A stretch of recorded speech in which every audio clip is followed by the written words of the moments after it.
You're tired of sequels that play it safe. Tired of CGI sludge pretending to be action. Tired of movies that forget why the first one worked. Sisu Road to Revenge is the opposite of all that. It takes everything that made the original a cult hit and cranks it to 11. And somehow, it works. Let me show you why. I'm breaking down why this Finnish revenge thriller succeeds where most sequels fail, what makes it feel like Mad Max meets Looney Tunes, and whether it's worth your time. No fluff, let's go. Quick context. The first Sisu came out in 2022. You've probably missed it. I almost did. It screened at weird hours at film festivals, won Best Film at Sitges, and became a word-of-mouth phenomenon. The premise? A silent Finnish gold prospector fights an entire Nazi platoon in 1944. That's it. No dialogue, no backstory.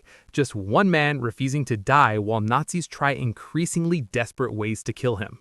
It was John Wick meets Mad Max with a $6 million budget that looked like $60 million. And here's what stuck with me. The movie trusted images over words. The protagonist, Atami Korpi, barely speaks. His body does the talking. He gets shot, stabbed, run over, and keeps getting up. Not because he's superhuman, but because he's too stubborn to quit. That movie felt fresh because it stripped action cinema down to its basics. One goal, endless obstacles, zero fat. 86 minutes, in and out. Perfect. 3 years later, Sisu Road to Revenge arrives with double the budget, $12 million, and the same director, Jalmari Helander. The question, can he pull it off again? The setup, World War II just ended. Finland surrendered territory to the Soviet Union. Atami returns to his old home where his wife and son were killed. On the way back, a Soviet officer, the one who murdered his family, hunts him down. From there, it's a 120-kilometer chase across hostile terrain. Soviets replace Nazis as the enemy, revenge replaces survival as the motive. But the formula stays intact. One man, impossible odds, cartoonish violence. And you're thinking, that sounds like a retread. It is. But here's the thing. Helander knows it's a retread, and he leans into it so hard that it becomes something else. Bigger, louder, more absurd, and somehow better. Let me describe the tone. Imagine if Wile E. Coyote fought Russians in a post-war wasteland. That's Sisu 2. The action physics are insane. Atami survives falls that should kill him, takes hits that should break him, improvises weapons out of random objects, and the movie plays it completely straight while being completely ridiculous. There's a dog, a cute dog, that follows Atami around, and this dog becomes part of the mayhem, dodging bullets, surviving explosions, adding tiny moments of humor that make the violence feel playful instead of grim. The comparison everyone makes is Looney Tunes, and it's accurate. The violence is exaggerated to the point of comedy, but it's grounded enough that you still feel the weight of every punch, every crash, every desperate escape. It's not trying to be realistic, it's trying to be fun, and that's the smartest decision Helander made. The villain is played by Stephen Lang, Quaritch from Avatar, and he's perfect. Theatrical, over the top, chewing scenery like it's his last meal. In the first Sisu, the Nazis were faceless, disposable. In this one, Lang gives the villain personality. He's not complex or deep, he's just a force opposing Atami's will.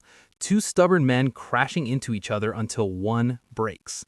And that's all the movie needs. No psychological depth, no tragic backstory, just energy, physicality. Two actors committing fully to absurd violence. The best action movies understand this. You don't need complicated villains. You need clear stakes and commitment. Sisu 2 has both in spades. Here's where most sequels fail. They either repeat the first movie with no changes, or they change everything that worked. Sisu 2 does neither. It takes the template and amplifies it. More violence, higher body count, bigger set pieces. But it doesn't lose the lean, efficient storytelling that made the first one great. The runtime? 88 minutes. It feels like 20. There's no filler, no subplots, no unnecessary exposition. Every scene pushes forward. And when the credits roll, you're exhausted in the best way. Compare that to modern action blockbusters that drag for 2.5 hours with bloated CGI battles. Sisu 2 proves you can do more with less. And the director, Helander, has been hired to direct the Rambo prequel because of this movie. That tells you everything. He understands action as storytelling, not just spectacle. Now, the issues, because nothing's perfect. The structure is episodic. Atami escapes one trap, runs into another, escapes again. It's repetitive by design. Some people will find that tedious. If you need deep character arcs or thematic complexity, this isn't for you. The violence is extreme, graphic, not for everyone. If you're squeamish, skip this. It doesn't hold back. And the plot is simple to the point of being simplistic. There's no twist, no surprise. It's a straightforward revenge chase. You know where it's going from minute one. But here's the counterpoint. Simplicity isn't a flaw if it's executed well, and Sisu 2 executes flawlessly. It knows what it is and delivers without apology. So is it better than Sisu 1? That depends. The first movie had novelty. It felt like discovering something no one else knew about. The surprise elevated it. The sequel has confidence. It doesn't try to reinvent itself. It just does what it does louder and harder. If you love the first one, you'll love this. If you found the first one too much, this will be even more too much. Personally, I think they're equals. The first is tighter, the second is bigger. Both work because they understand their own strengths.